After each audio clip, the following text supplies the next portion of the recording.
vocês, sejam todos bem-vindos. Para quem não me conhece, eu sou o professor Fábio Sabino. Vou deixar esse recado para vocês que admiram o meu trabalho e para vocês também que não. Quero deixar bem claro aqui informado, gente, eu não sou o dono da razão, não sou o dono da verdade. Eu só faço apenas a minha exegese, a minha interpretação. Então, se você admira o meu trabalho, seja bem-vindo. Não sou guru, não sou um sábio, não tenho resposta para tudo. Eu apenas faço o meu trabalho de interpretação. Muito obrigado, até a próxima e tchau, tchau. O que acontece, gente? Quando a gente fala de cumprimento profético, para que esse cumprimento seja uma verdade, eu preciso de duas coisas.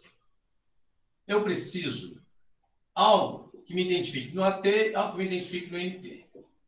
Nós temos apenas um escritor, aqui no Novo Testamento, no caso Mateus, fazendo alusões àquilo que ele tem como profecias do Antigo Testamento, como um cumprimento dessas profecias no Novo Testamento.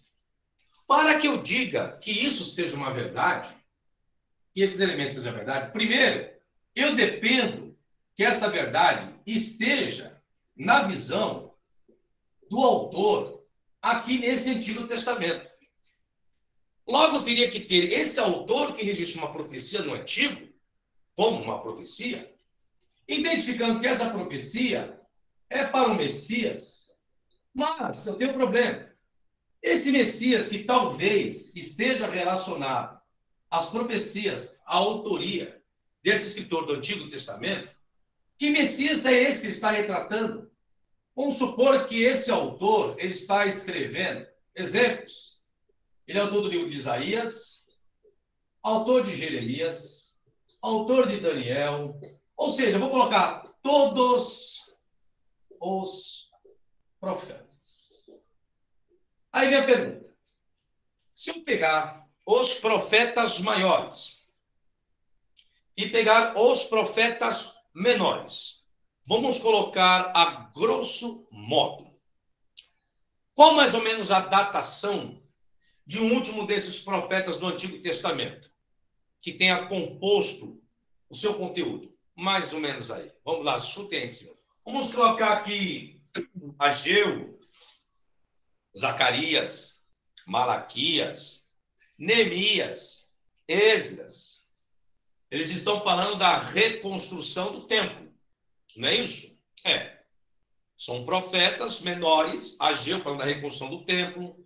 Malaquias falando da função sacerdotal, quando o templo está procurando ser reerguido novamente, que eles pedem carta, né? Então, nós temos aí Neemias, Ageu, alguns profetas menores. Vamos colocar aqui, o último escreve aí, vou colocar grosso modo em 380 a.C., tá? Grosso modo. Não estou falando exatidão não, grosso modo. Aí tem um problema.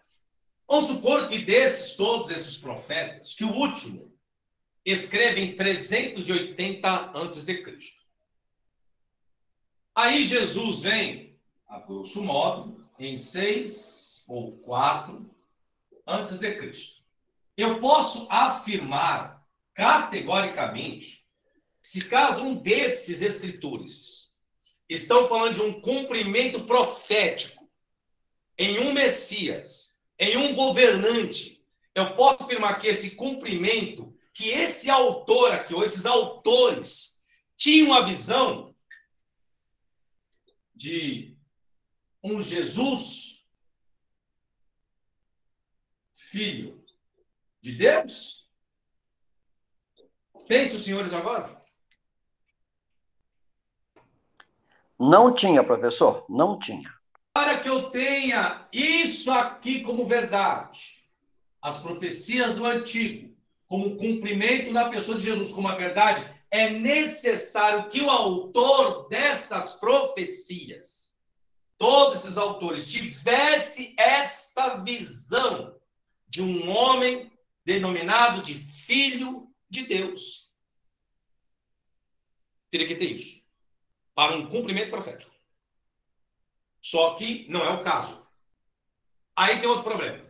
Para que eu tenha essas profecias do Antigo Testamento como uma verdade, cumprimento profético, na pessoa de Jesus, seria necessário que eu tivesse mais do que um elemento fazendo esse linkamento de cumprimento.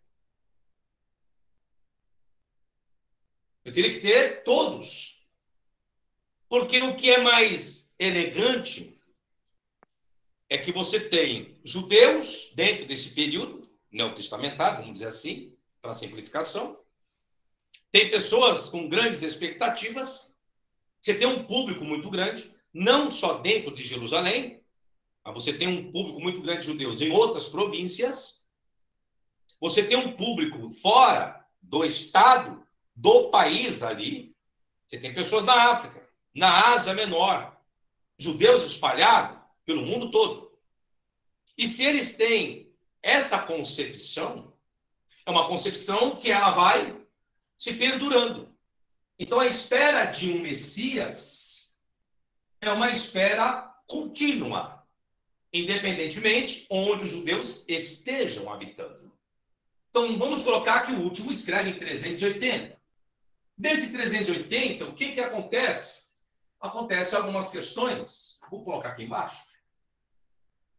Você tem alguns outros períodos. Como desse período, você tem o período do helenismo. Você tem o período da onde dos Macabeus. Que esse período dos Macabeus está dentro desse período aqui. É justamente dentro desse período de Macabeus, que aí se tem também o que? Os achados de Qumran. Que esses achados de Qumran também estão nesse período. E é aqui justamente Macabeus que vai falar de personagens que procuraram gerar uma revolução em cima do Império Romano. Tem a família de Matias, Matatias, João Hircano, que é justamente desse povo macabeano aqui. E você tem os achados de Qumran, que vai falar do quê? De vários messias que existiram dentro desse período aqui, ó. Logo, então, eu tenho um cumprimento profético, mais próximo em Qumran, em Macabeus, do que em Jesus. Do que em Jesus. E essas profecias impulsionavam pessoas a serem o quê? Revolucionários. Pessoas que iam contra o Império Romano. Então, eu tenho todas as garantias, dentro de uma probabilidade, desses personagens que se levantaram dentro desse período macabeu e de Qumran aqui. Os achados arqueológicos vão falar de vários messias que existiram. E esses foram revolucionários. Tentaram tirar o povo judeu da opressão romana. Coisa que Jesus não fez em nenhum momento da sua trajetória bíblica. Nunca fez isso. Vocês estão vendo a que ponto chega agora? Então, para que eu tenha isso como uma verdade, não dá para me depender apenas de um único escritor. Que ele acha que aquelas profecias são cumprimentos na pessoa de Jesus. Porque ele isola, né? Ele isola as narrativas e coloca da forma que ele quer. Particulariza, sai de qualquer regra gramatical, histórica, que seja, e incorpora na pessoa de Jesus. E ele acreditava piamente que isso era verdade. E é o que ele escreve para o seu público. Assim como ensina na Patrística, Justino Mártir é quem faz isso. Justino Mártir, para provar para Trifão que Jesus é o verdadeiro Messias, Justino Mártir vai em várias passagens do Antigo Testamento, isola algumas falas e diz, aqui é Jesus. Aqui quem estava era Jesus. Essa profecia é em Jesus. Só que em nenhum momento o Justino Mártir diz, sabe por que eu estou dizendo isso? Porque o escritor dos 4 evangelhos que nós conhecemos, Mateus, escrevendo para o judeu como é para você, Trifão, Mateus teve esse mesmo entendimento que eu estou tendo. Que o evangelista Mateus vê nessa passagem o cumprimento em Jesus. Em nenhum momento o Justino diz isso. Que aquilo que ele alega em seu diálogo com o Trifão é uma profecia de um Novo Testamento escrito. Por incrível que pareça, Justino Mártir está no 2º século. Que coisa, né? Isso é a maior comprovação que os 4 evangelhos não estavam escritos no finalzinho do 1º século. Caso tivesse escrito, Justino Mártir não atribuiria, ou pelo contrário, Justino Mártir, caso conhecesse algum evangelho escrito, atribuiria as citações que ele diz ser de Mateus. Pois não, André Lima? Então, professor, pelo que eu tenho estudado com você e até mesmo lá com o Oswaldo, né? Não há nenhum registro de profecia da vinda de Jesus no Velho Testamento. Isso confirma? Confirma? Nada disso. Não existe isso. Nenhuma. Nenhuma profecia. Então, a que ponto chegamos, né, professor? É muito pesado isso, né? Não, não é O que o Novo pesado. Testamento faz Não, em é a torno de verdade. Jesus? Não é pesado. É a verdade, não existe. Jesus não. Quando se fala Jesus, não. Você falar que eles esperavam um Messias, sim. Só que Messias existiram vários. Figura de Jesus, esquece isso. Esquece. Ora, a figura de um Messias, sim. De um ungido, sim. Qual foi o primeiro Messias que o povo judeu teve logo saindo ali do finalzinho do cativeiro babilônico? Quem foi? Ciro. Ciro. Ciro. Ciro foi o primeiro. Ciro, o meu Messias, né? Porque ungido é Messias. Ciro, o meu Messias. É o primeiro. É o primeiro. Comprovado dentro da própria Bíblia. Então, se eles tivessem a figura de um Jesus, então qual a necessidade de colocar Ciro o primeiro Messias? Pós-cativeiro babilônico? Não haveria razão. Ou melhor, sabe o que faria mais razão? Jesus ter nascido dentro do cativeiro babilônico. Aí seria mais viável. Por que mais viável? Eu explico por quê. Porque o Messias, segundo as profecias, vou apagar aqui, vou explicar isso aqui para os senhores agora, para os senhores entenderem, um raciocínio bem simples, fácil de entender. Primeiro que o Messias tem que fazer o quê? Fazer o quê? Reconstruir o templo, senhores.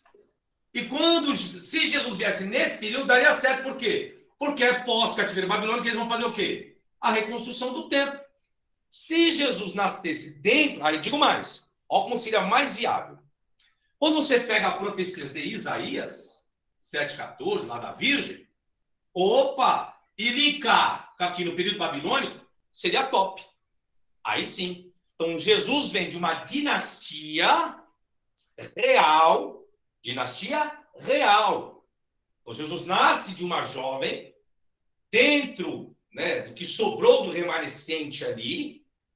E aí Jesus cresce e dá a reconstrução do templo. Opa! Aí você começa. Aí sim. Só que não, gente. Jesus não está nesse período. E Jesus, no período dele, o templo já estava o quê? Reconstruído. Por isso que não dá para linkar Jesus como Messias. Porque o Messias era para reconstruir o templo. Aí é onde algumas pessoas cristãs esperam Jesus voltar para reconstruir o templo hoje, lá em Jerusalém. Está lá até hoje, lá, demolido lá. E vai se... Ó, passou um milênio, já não passou milênio? Quantos milênios já se passaram? Desde a morte de Jesus? 2 milênios. 2 milênios. Gente, 2 milênios. 2 milênios. Morreram, será que já morreram muita gente nessa esperança ou não? Que já morreu com essa mesma esperança. E digo mais, estamos em 2022. Eu, lógico, não conseguirei. Nenhum dos senhores também. Existirá o terceiro milênio, que nós não estaremos aqui. Talvez até lá, continuam algumas pessoas defendendo essa crença, essa fé. Ou talvez se inverta o negócio. Talvez nem Bíblia se exista mais. Talvez nem exista mais. Porque estamos no segundo milênio, primeiro milênio, a esperança. Né? Houve a época do iluminismo, a renascença e tantas outras coisas. Daqui a um milênio, senhor, a tecnologia nem vai se comparar com o que é hoje. Não vai se comparar com o que é hoje. Ou seja, a ciência vai estar muito mais avançada e a ciência vai trazendo comprovações e talvez aquela crença, aquela coisa enraizada, vai se diluindo. Por quê? Pô, o terceiro milênio vai chegar no quarto, no quinto. E cadê? E cadê? E cadê? E cadê? E cadê? Muitas pessoas acordaram nesse período, acordaram. Dentro do primeiro milênio, acordaram. Acordaram do quê? Pô, gente, cuidado de acreditar piamente, colocar a sua vida, dedicar a sua vida piamente em tudo que está escrito na Bíblia como uma verdade. E daquilo que nós acreditamos como verdade, nada disso está acontecendo. E passou-se 1000 anos, não aconteceu. Passou-se agora mais 1000 anos e não aconteceu. Guerras, rumor de guerras, desgraça, praga e tantas outras coisas, dentro desses 2000 anos, sempre aconteceu. Pessoas que diziam que agora era arrebatamento, era a vinda de Jesus, sempre existiu.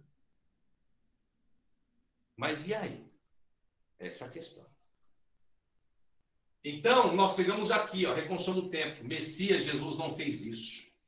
Ora, se Jesus, eu estou colocando a probabilidade, nascesse nesse período, opa, nós seríamos algo anacrônico. O Messias existiu. Quem foi? Jesus Cristo de Nazaré, nasceu de uma virgem, lá no período pós-cativeiro babilônico, reconstruiu o templo, cumpriu com a profecia de Daniel, que está naquele período, ele morreu, ressuscitou ao terceiro dia, ascendeu aos céus, pronto, cumpriu-se toda a profecia, dele um Messias político, menos filho de Deus, né? Mas vamos colocar assim, foi crucificado, vamos dizer que cumpriu as profecias de Isaías, estava ali bem próximo, beleza, fechou-se o quadro.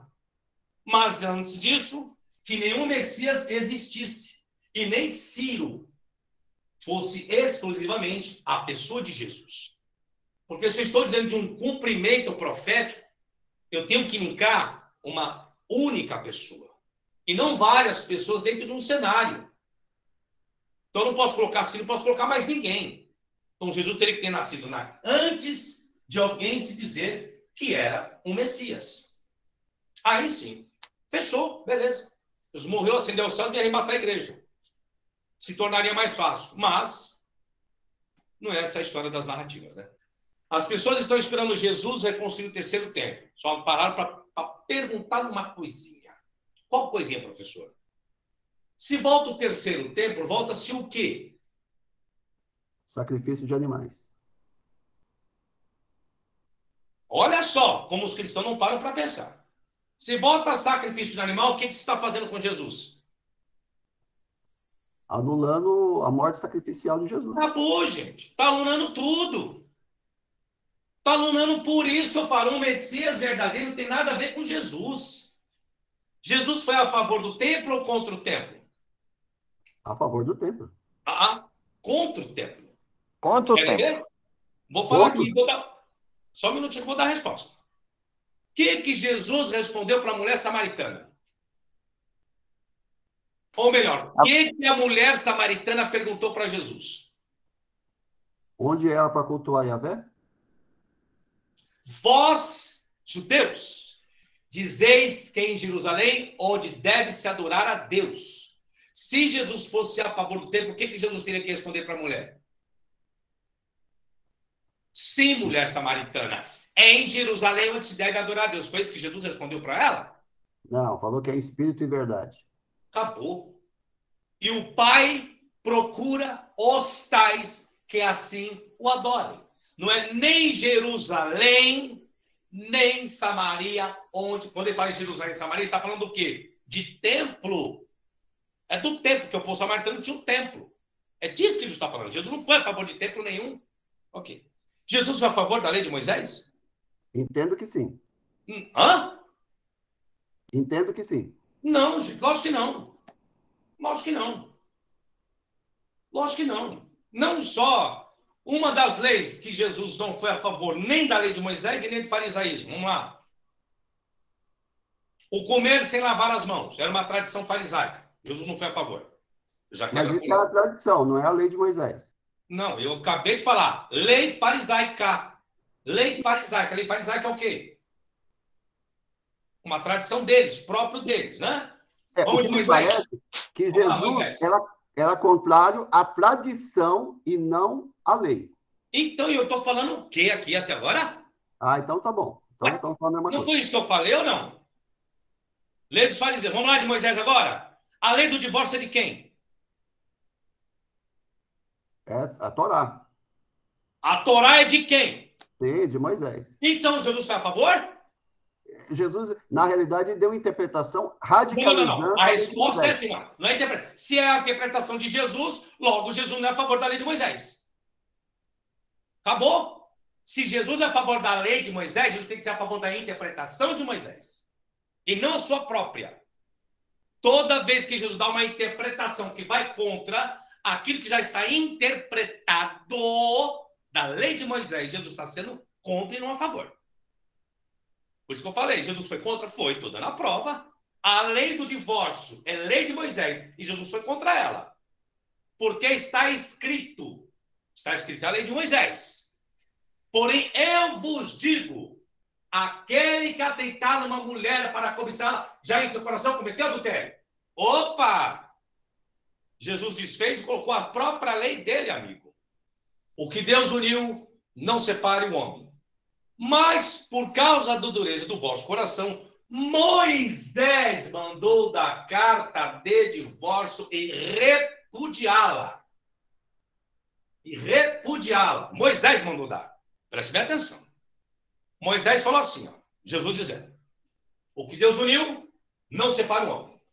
Mas, por causa da dureza do vosso coração, Moisés mandou dar carta de divórcio. Acabou. O que Jesus faz? Jesus, ele quer tirar a carta de divórcio. Se você der a carta de divórcio e repudiá-la, aí Jesus coloca que a carta de divórcio pode ser dada, com exceção do quê? Caso haja o quê? Adultério. Foi isso que Moisés colocou? Não. Não. Quem foi que colocou isso? Jesus. Jesus foi a favor da lei de Moisés? Não pode ser também reconstrução de templo, porque o templo é para judeu, não é para cristão. Aí você explica 1 milhão de vezes isso para o cristão. E tem cristão aí ensinando no YouTube. Irmão, terceiro templo está sendo reconstruído, Jesus está voltando. É isso que eu falo, gente. Como que pode ter um raciocínio desse sem parar? Só lê versículo isolado, mas não para pensar. Se você fala que Jesus é o verdadeiro sacrifício e fala que o templo vai ser reconstruído, tem gente que está imaginando que o templo vai ser reconstruído é para cristão. Não, vamos colocar a cruz lá no altar, colocar lá o apóstolo e vai pregar sem sacrifício. Olha que mentalidade chega. É isso que me deixa indignado. As pessoas não param para pensar. Tem que parar para pensar, gente. Tem que parar para pensar. 2 milênios foi reconstruído o templo. Ah, agora não. Agora colocaram as bases. Vai lá. Tira a mesquita lá da Cúpula Dourada. Tira lá. Onde está o lugar santíssimo. Vai lá tirar. Vai. Tira lá. Quantas guerras já existiram entre Israel e os palestinos? Vai lá tirar. Homens bomba não é o povo de Israel não, viu? Ah? O povo judeu não coloca dinamite para matar a gente, não. Agora o povo lá, radicalista, coloca. Vai lá mexer com a mesquita deles para você ver o que acontece. Vocês não são capazes de jogar bomba atômica lá em Israel e acabar com os judeusada todinho. Vai lá. Inclusive, professor, essa mesquita é o 3º local mais sagrado do islamismo. Só isso. Então vai lá mexer para tu ver o que acontece. Já falei, são homens bombas eles. Tem piedade não. Aí tem gente com a ilusão. Por isso que eu falo, gente, saia dessa vida ilusória, pelo amor de Deus. Dessa fé, dessa crença que não tem como. Tem coisa que não dá para associar. Para poder construir lá, tem que matar todo aquele povo. Todos os radicalistas, verdadeiramente, para reconstruir o templo, não é reconstruir no outro local, não, gente. Não. Tem que reconstruir lá. É lá. Onde está a pedra fundamental, tem que ser lá. O lugar santíssimo tem que ser lá. Hã? Pois não, André Lima? Professor, pela lógica ali, nem Deus consegue construir aquele templo lá para tirar os islâmicos lá. Nem Deus, pela lógica. Veja para ver que as pessoas não pensam. Não, acho que não. Esquece Deus aí. Deus da Bíblia, meu filho, vai fazer nada, como nunca fez, né? É isso que as pessoas têm que parar para entender, gente. Aí vai lá, pega os textos lá do Novo Testamento e uma coisa impede. Quem vai é a igreja que impede. Bom, se for a igreja que impede, na ótica que o cristão tem, então esquece. Porque a igreja sempre será a igreja, será sempre pessoas aceitando o cristianismo. Então não tem como. Né? Isso que eu falo, gente, pare para pensar um pouquinho, não, por causa do ego, não, você é arrebatado. Ô, louco, só você. Só você. Então, seu filho que se lasque, todo mundo que se lasque, seus netos que se lasquem. Não, gente, é um progresso. Isso é a vida do ser humano. Vai indo. Já falei, não tem como. Infelizmente. Mais alguma pergunta, senhores? Pois não, André Lima? Então, professor, veja que as pessoas não têm raciocínio, se bem que eu convivi nisso aí 40 anos, não pensam. Veja aquela live que você fez sobre Moisés, Êxodo 32. Pelo amor de Deus, é um absurdo e as pessoas não vê o que Moisés pediu para Deus não fazer, desce e mata todo mundo. Quer dizer, as pessoas não pensam isso. Então, como diz o professor Oswaldo, o Velho Testamento é uma alegoria. É isso que eu estou falando. Você vê, Moisés, um homem sanguinário. Vocês têm noção o que é? O que é? Eu acho que isso não aconteceu nem lá na Crimeia com a Rússia. Será que já morreu? Será que morreu num único dia? Preste bem atenção. Em um único dia, 3 mil pessoas naquela guerra? Acho que não. Não. Não, não. Não. Não. Preste bem atenção, gente. Ó, preste bem atenção. Olha aqui, ó, friamente. Friamente. Para morrer 3 mil pessoas em um único dia de guerra, o que é necessário hoje? Hoje. Uma bomba atômica. Uma bomba atômica. Fora uma bomba atômica. Vamos apagar aqui, vamos analisar aqui friamente agora? Vamos ver. Vamos para a lousa aqui. Vamos lá. Vamos lá.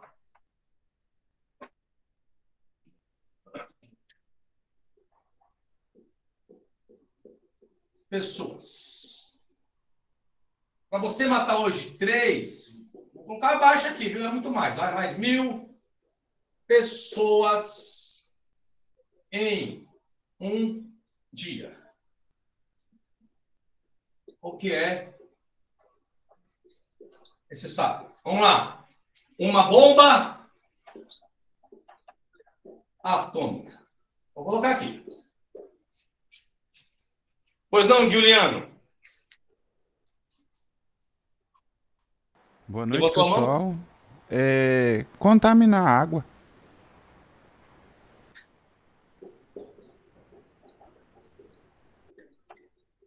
Mais alguma coisa?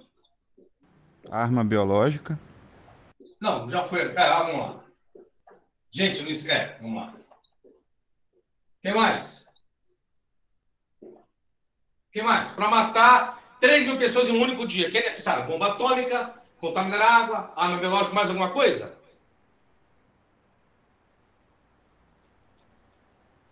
Fome. Ok. Fome. Agora, deixa eu explicar uma coisa aqui. Esqueceram que se eu usar uma bomba atômica, essa bomba atômica vai matar quem? O que eu preciso para que essa bomba atômica mate apenas 3 mil pessoas? É necessário que essas pessoas estejam onde? Em um local onde eu lance essa bomba não chega até a mim. E se eu mesmo lancei a bomba logo, essa bomba me matará também. Eles estão em qual região mesmo, o povo? Eles estão na região da onde? Segundo a narrativa bíblica aí, eles estão na região do Sinai, gente. Logo, se eu lançar a bomba lá, todo mundo que está no Sinai vai morrer. Então, bomba atômica não daria certo nesse lugar. Ok ou não? Ok ou não? Alguém quer discordar do meu raciocínio aqui? Ok, eu concordo. Né? Não dá. Contaminar a água tem um problema. Se eu vou contaminar a água, eu estou dizendo, então, que, a não ser que eu conseguisse avisar as pessoas que naquele dia não bebessem daquela água. Porque se eu tenho uma única fonte, logo, então, todas as pessoas, as que morreram ou as que não morreram, morreriam, porque todos estavam bebendo da mesma fonte. Então, contaminar a água não daria certo também. Arma biológica. Opa! Daria certo a arma biológica. Por que daria certo? Ué, se cada um foi de, segundo o texto, de porta em porta, aí daria certo. Mas, naquele tempo, pode dizer que existia arma biológica? E aí? Fome? Não. 3.000 pessoas morrendo num único dia de fome, é possível isso? Num único dia? Não. Não. Então, a única coisa que me sobra dentro do texto, que está no texto, é infantaria, senhores. Cada um pegue a sua espada e ponha sobre a sua colcha. Aqui, ó. Só que para que isso aconteça, o que era necessário? Primeiro, que a infantaria, com a espada, desarmasse aqueles que morreriam com as suas próprias espadas, senhores. Então, eu mato esse, eu estou batendo, é o efeito, como que essa infantaria foi? Foi com efeito surpresa, gente. Um efeito surpresa. Então, primeiro eu vou pegar, primeiro eu pego. Quem é que se reuniu? Lógico, o texto, a narrativa, não coloca todos os detalhes. Não coloca todos os detalhes.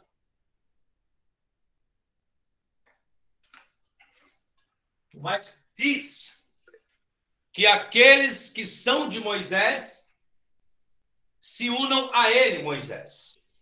Então, estamos falando de infantaria, um efeito.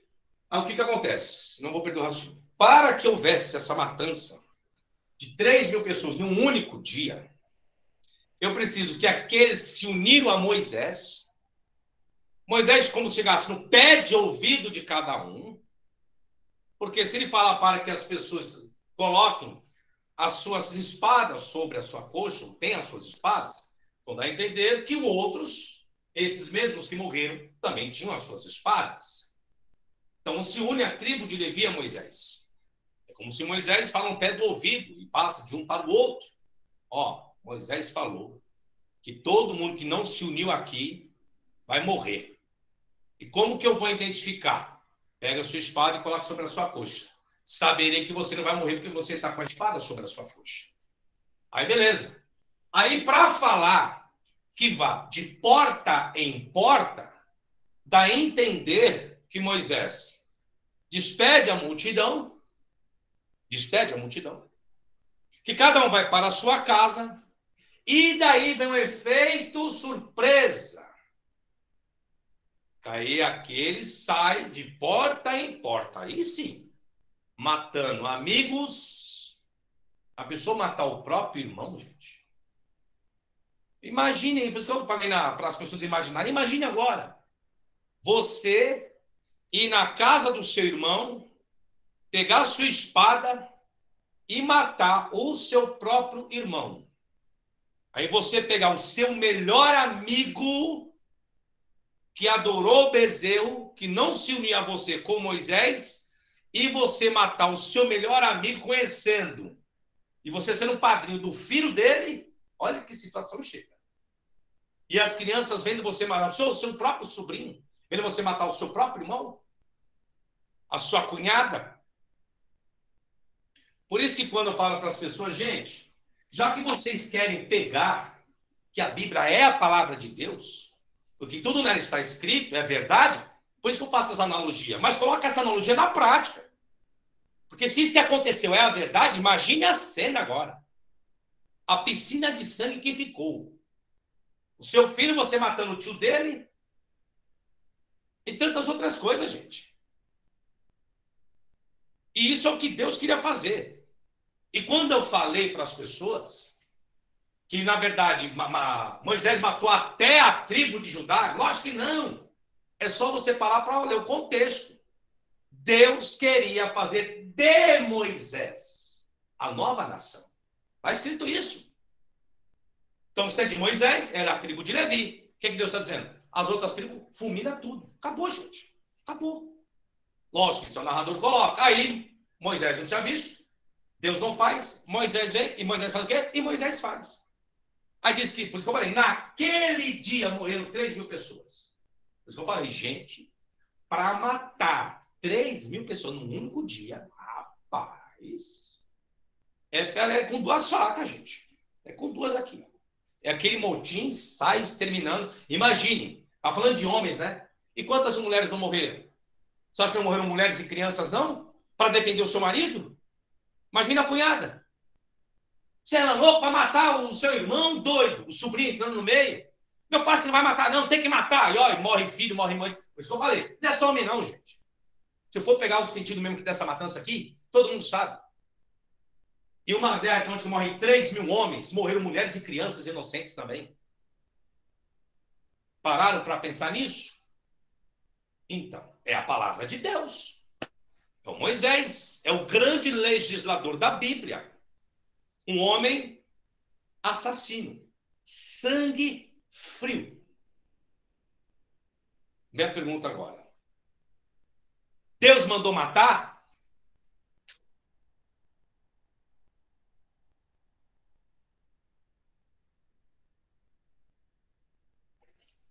Está escrito na Bíblia que Deus mandou matar?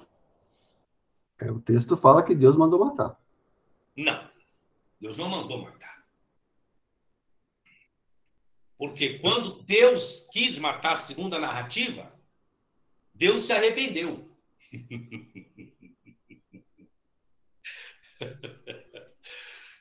Aí Moisés tem que colocar que Deus mandou, porque Moisés é a autoridade máxima para o povo judeu. Então o que o povo acha? Tudo aquilo que Moisés fala que Deus mandou, mesmo Deus não tendo mandado, o povo acreditaria que Deus mandou. Mas segundo a narrativa, Deus não mandou, não. Deus se arrependeu de ter feito isso. Se Deus se arrepende de fazer, logo Deus não teria mandado Moisés fazer. Mas Moisés coloca como se Deus tivesse mandado fazer. Porque sendo assim, o povo iria fazer aquilo que Moisés quer, gente. Moisés mentiu também. Ficou claro ou não? O escritor da narrativa, ele faz, é como se fosse uma novela, gente. É um capítulo encaixando com outro capítulo. Ele já sabe onde ele quer chegar com aquele filme e novela.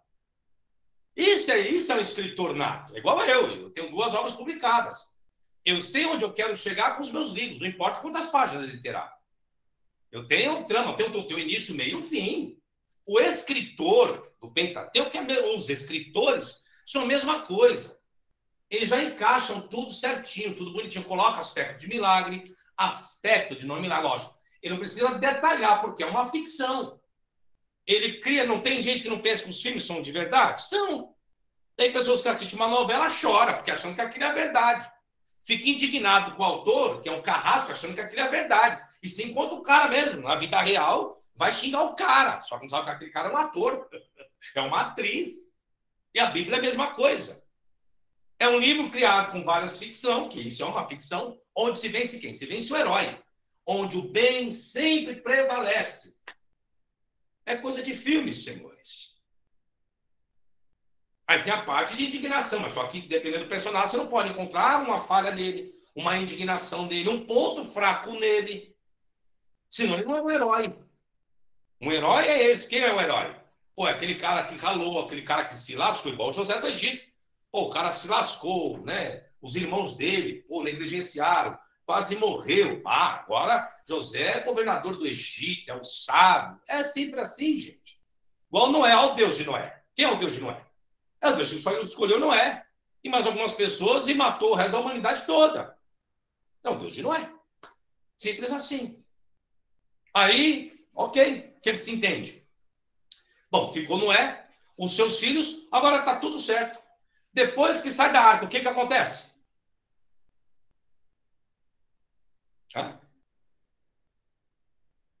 O que acontece, gente? O povo continua santo? Os filhos de Noé, suas noras, continuam tudo santinho? É isso que acontece na narrativa bíblica? Pode responder. Não, de forma alguma. Não. É isso que eu falo. Se é para tirar a maldade da humanidade, após o dilúvio saiu a maldade da humanidade? Saiu? Não. E por que razão, então, do dilúvio? Se a maldade continua? Foi feito um sacrifício tão grande, destruído tanta coisa para não resolver nada. Entende? Só que tem gente que acha que isso tudo é verdade, gente. Na cabeça de muitas pessoas acha que é verdade. O dilúvio foi universal, é isso mesmo. Sabe? Gente. Aí você pergunta, mas qual foi a finalidade do dilúvio? Ah, acabar a malignidade da terra. Ah, ok. Após o dilúvio acabou? Não. Então, para que dilúvio? Então, se a gente considera ainda um Deus onisciente, ele sabia que não ia acabar, mas mesmo assim destruiu. Não faz Entende? sentido. Não tem nada a ver com Deus. Então eu falo, é a ficção criada, os moldes, cria-se os personagens, bonequinho do bem, bonequinho do mal. Ah, mas quem prevalece? Ah, o bem sempre prevalece. Pronto. Aí vai Noé com seus filhos, embebedam Noé, acontece toda aquela história, aí vem os filhos, vem a descendência, aí vem os ciúmes de novo, vem as guerras de novo. Peraí, vamos entender agora. Aí de Noé você tem Sem, Cã e Jafé. 3 irmãos. 3 irmãos. 3 irmãos. Só que aí Deus, aprove a Deus escolher apenas a descendência de Sem. Só. E o que Deus manda fazer com os outros 2 filhos de Noé? Com a descendência de Jafé e de Cão? O que Deus manda fazer? Iriam servir a 100? Não, senhor. Deus manda matar. Mata tudo. Pode matar. Você tem que pegar a terra de Jafé e de Cão, da descendência dele. O que ele faz? Ah, mas são meus irmãos. Que se lasquem. Mata tudo. Eu quero que vocês sejam minha nação eleita. Mas aí não mataram tudo, né? Porque os egípcios eram descendentes de quem? De Cão. Mitzraim. Descendência de Cão. Aí os próprios egípcios oprimem também. Oprimem. A nação de Sem. Aí se você vai dentro da história, Deus só quer preservar aquela descendência. Porque se houve um dilúvio universal, toda a descendência que vem é de Noé. Deus mandar matar todos os irmãos de Sem e está tudo certo. Só que não morreram todos. Né? Tem outros povos, outras descendências. Que esses povos, aqui vem o lado mais benéfico agora, se tornaram mais poderosos daquela nação, o qual Deus elegeu. Aí Deus elege uma nação para conquistar, mas ao mesmo tempo para padecer, para sofrer, para morrer, que é em cima das guerras que existiram por outros impérios, que dominaram o povo hebreu, que é até hoje. Está lá a nação de Israel, sendo oprimida, massacrada. Mas não é a nação eleita de Deus? Por que Deus não se apresenta hoje lá para Israel? Desce lá para falar lá, o presidente?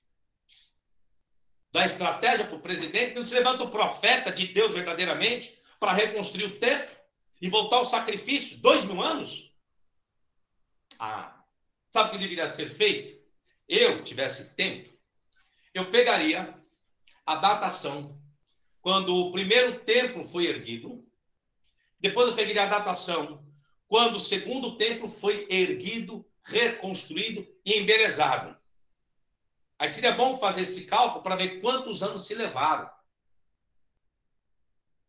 E pegar todas as passagens que Deus se apresenta para os homens de elite, sacerdotes, profetas e tantos outros.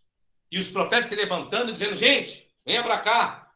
Olha, é tempo da minha casa ficar isolada, e vós aí estocados em vossas casas, né? E trouxessem para os dias de hoje. Seria bom um estudo desse, hein? Seria um estudo muito profundo. Mas acredito que tempo eu não terei para isso, não.